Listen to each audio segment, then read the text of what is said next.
Homeland Security Department officials are terminating a collective bargaining agreement with the union representing thousands of TSA employees. Trump administration officials claim that poor performing workers are allowed to keep their jobs because of the deal and that it was hurting the agency's ability to protect air travel. 47,000 frontline workers that travelers often see checking for weapons and other banned items are represented by the union. And this comes as Charlotte Douglas International Airport ranks toward the top in firearms caught at security checkpoints.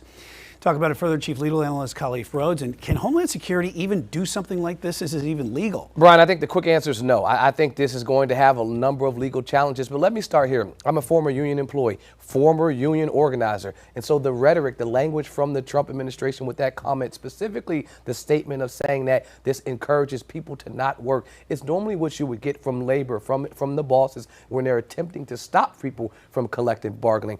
Not normally when you already have collective bargaining rights.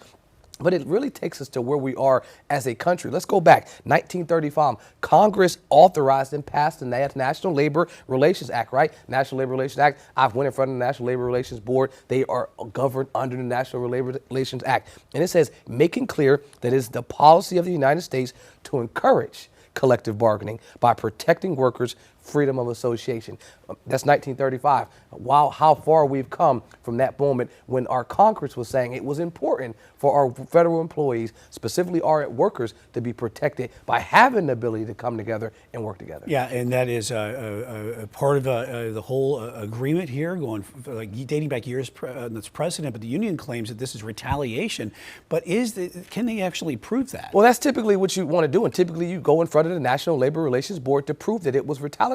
But normally you're trying to prove that retaliation was when I was attempting to collectively bargain. So I'll give you the scenario. You have employees that want to come together and they want to form a union. Then you have an employer that doesn't want it to happen. And so the employer will do a number of things to stop the collective bargaining activities, terminating people, making threats of firing, making a hostile work environment. And so then you would file a National Labor Relations Board complaint, and then it would force them to stop. Well, in situations like this, where they already have a contract, where you already have an agreement that was just signed by the last administration, and I quote, that administrator that said that, he said, if we don't have this agreement, we won't have a TSA in 5 to 10 years. That was the language that they used at the press conference. They commended them for signing this agreement because it saved the TSA. Now, fast forward to a year later, because this was just last year, now we're saying not only do we not need the agreement, this won't save it. So I think it opens up the door for a number of things, specifically Project 2025. If we're being transparent about it, it's on the pages that one of the things that they wanted to do